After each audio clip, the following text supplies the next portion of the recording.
오늘 독서 요한 1서의 말씀을 되새겨 봅시다. 아버지께서 우리에게 얼마나 큰 사랑을 주시어 우리가 하느님의 자녀라 불리게 되었는지 생각해 보십시오. 과연 우리는 그분의 자녀입니다. 세상이 우리를 알지 못하는 까닭은 세상이 그분을 알지 못하였기 때문입니다.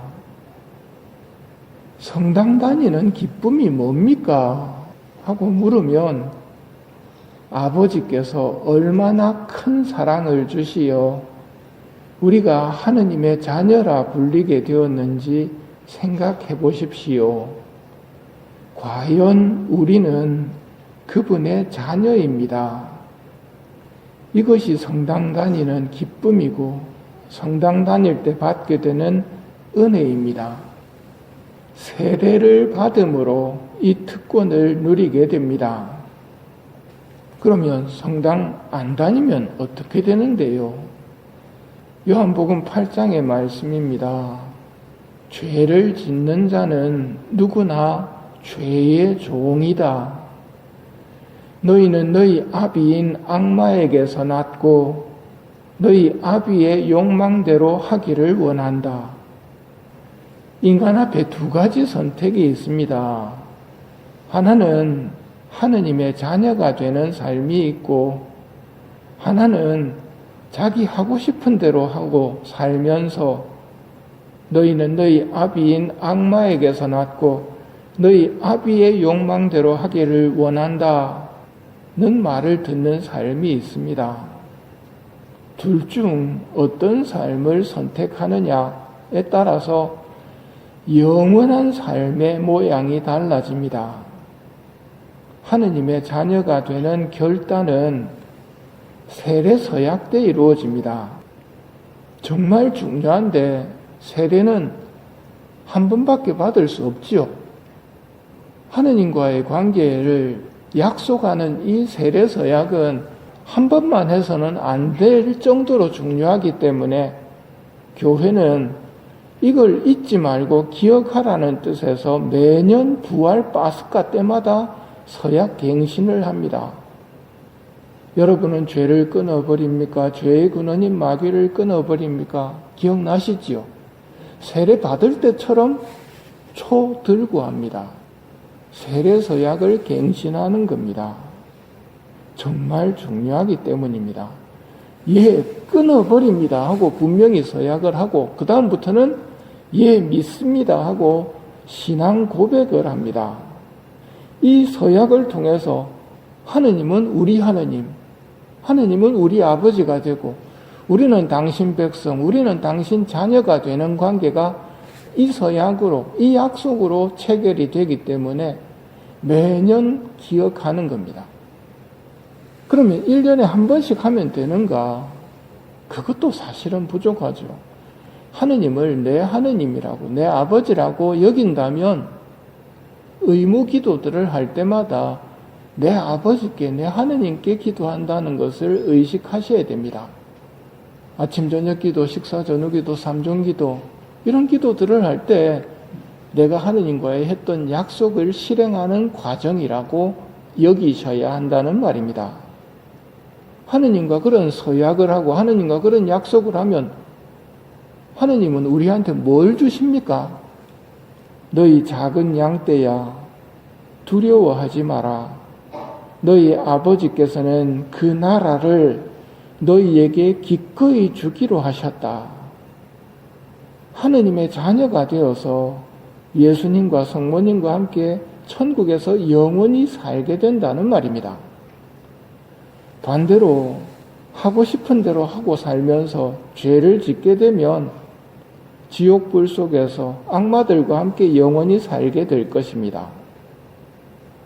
그런데 제가 하느님을 선택했지만 자꾸 죄를 짓는데 어떻게 하지요? 한 사람의 물음이 아니라 우리 모두의 물음입니다. 이제부터가 중요합니다. 하느님의 자녀가 되기로 서약한 내가 죄를 짓고 있다는 사실을 인정하고 고백하면 하느님께서는 우리를 도와주십니다. 죄를 용서해 주시면서 다시 하느님의 자녀가 되는 특권을 돌려주십니다. 요한 1서가 말합니다. 여러분도 알다시피 그분께서는 죄를 없애시려고 나타나셨던 것입니다. 사실 나는 의인이 아니라 죄인을 부르러 왔다. 병자를 고쳐주러 오셨거든요. 한 번에 병이 고쳐지지는 않습니다.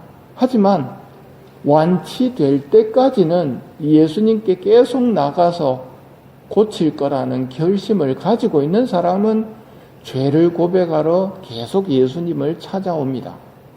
이런 사람은 하늘나라를 차지합니다. 같은 죄를 늘 반복하고 오는데도 의사 선생님이신 예수님은 뭐라고 안 하십니다. 이게 하느님의 사랑입니다. 오늘은 눈이 아픈데요. 내일은 코가 아픈데요. 이게 비정상인 겁니다.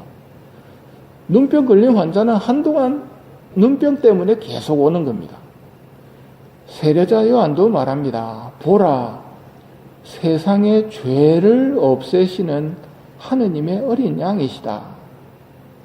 하느님이 알려주신 구약의 죄를 용서받는 방법은 죄 지은 사람 대신에 양을 희생시키고 죄인은 살렸습니다.